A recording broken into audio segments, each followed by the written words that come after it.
Moving on from question 7 of logical reasoning drill set number 9 over at lawhub.lsac.org, we see question 8, and as always, we've got our highlight tool ready to identify our task. And 8 reads, which one of the following most accurately describes the role played in the argument by the claim that the future is affected by every choice a person makes? So we'll highlight in orange, describes the role played in the argument, and I'll even get by.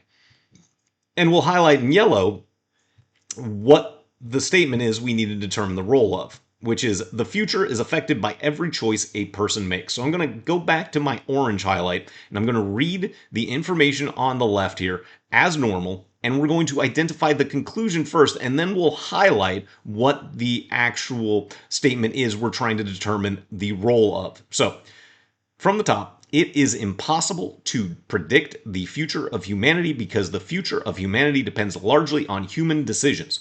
If it were possible to predict the future, it would mean no one could affect the future, but the future is affected by every choice a person makes.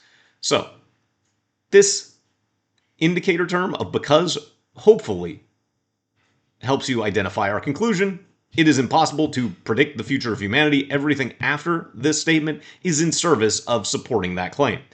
But we then want to switch to our yellow so we can highlight this last statement, the future is affected by every choice a person makes. So this is just some level of support for that claim that it is impossible to predict the future of humanity. So we need to find an answer choice that matches this structure. So thank you for watching this LSAT explanation video of an official practice problem over at lawhub.lsac.org. If you're enjoying the explanation, please consider becoming a MyGuru member to get early and exclusive access to additional explanation problems to help you on your LSAT journey. You can also like the video and subscribe to become notified when additional practice explanation videos are produced by MyGuru. But for now, let's get back to this explanation. We go back to our orange just looking for reasons to eliminate or select as we go, and we'll highlight them in the answer choices. A reads, it is a conclusion for which the statement that it is impossible to predict the future of humanity is offered in support. This is absolutely backwards. The first statement in orange is the conclusion, not the yellow statement, so A is out as a task and information reversal. It is offered in support of the argument's conclusion, yes, but no other statement in the argument is offered in support of it. So we know it is offered in support of the argument's conclusion.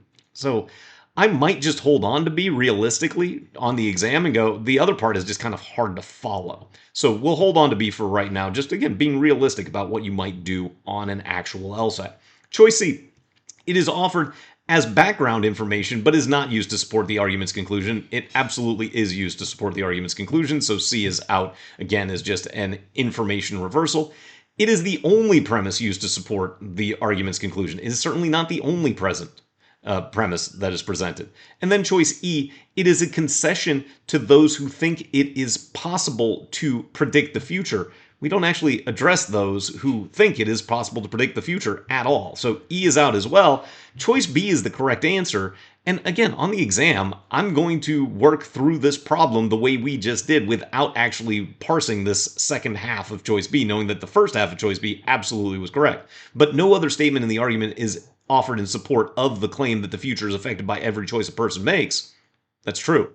I mean, we just have to take that at face value as a supporting premise presented by whomever this argument's author is. So you can see, work through these kinds of questions briskly by considering what makes answer choices right or wrong without getting caught up on the part that's confusing. Only engage the confusing parts as necessary so that you can be as efficient as possible working through a, we'll say, kind of complex two-part evaluation task, such as this identify the role played question number 8 of drill set number 9.